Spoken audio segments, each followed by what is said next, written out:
हमारा पलटवार है। इजरायल ने ईरान के सैन्य ठिकानों पर किया बड़ा हमला। आईडीएफ ने कहा यह हमारा पलटवार है। आईडीएफ ने ईरान पर किए हमलों को लेकर एक बयान भी जारी किया है। इस बयान में कहा गया है कि यह हमला ईरान और उसके प्रॉक्सी को हमारा जवाब है। इजरायल ने शनिवार की सुबह ईरान पर एक बड़ा हमला किया है। इस हमले में इजरायल ने ईरान के सैन्य ठिकानों पर मिसाइलें दागी हैं।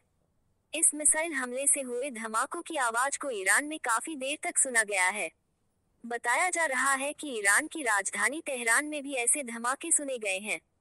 ईरान पर हमले को लेकर इजरायली सेना आईडीएफ ने भी बयान जारी किया है।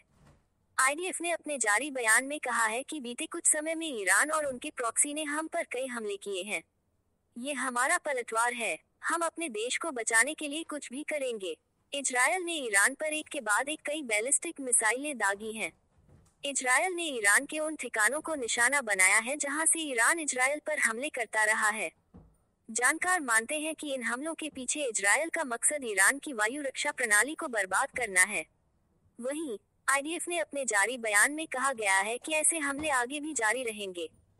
सूत्रों के अनुसार ईरान पर हमले के लिए इजरायल ने 100 से ज्यादा लड़ाकू विमानों का भी इस्तेमाल किया है।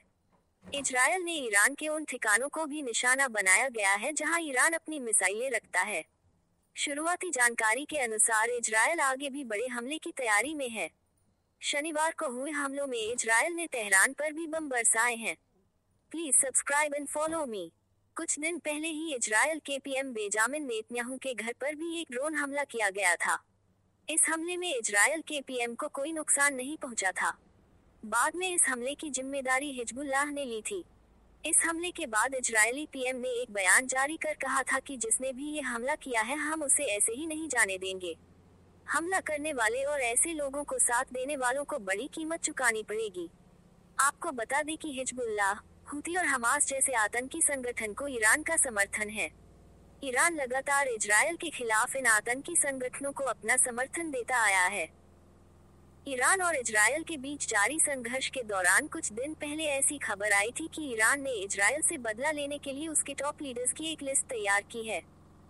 इस लिस्ट में इजरायल के 11 नेताओं के नाम शामिल हैं और उनमें सबसे ऊपर ईरान के प्रधानमंत्री बेंजामिन नेतन्याहू का नाम भी है। ईरान ने कुछ दिन पहले ही इसे लेकर एक पोस्टर भी जारी किया गया था। इस पोस्टर पर लिखा था कि इजरायल के आतंकवादियों की लिस्ट। ये पोस्टर ईरान सरकार की तरफ से जारी किया गया था। इस पोस्टर में सबसे ऊपर प्रधानमंत्री बेंजामिन नेतन्याहू की तस्वीर लगी थी। उनके बाद इजरायल के रक्षा मंत्री और फिर चीफ ऑफ जनरल स्टाफ का नाम शामिल थी। ईरान की तरफ से जारी किए गए पोस्टर में प्रधानमंत्री, रक्षा मंत्री और चीफ ऑफ जनरल स्टाफ के अलावा इजरायली एयरफोर्स के कमांडर, नौसेना के कमांडर, ग्राउंड फोर्स के commander, deputy chief of general staff, head of military intelligence, head of northern command, head of central command और हेड ऑफ साउदर्न कमांड के नाम तस्वीरों के साथ थी। इस पोस्टर में कुल 11 लोगों के नाम और तस्वीरें छापी गई थी। इन सभी को ईरान ने इजरायली आतंकवादी कहा गया था। हमारा पलटवार है। इजरायल ने ईरान के सैन्य ठिकानों पर किया बड़ा हमला।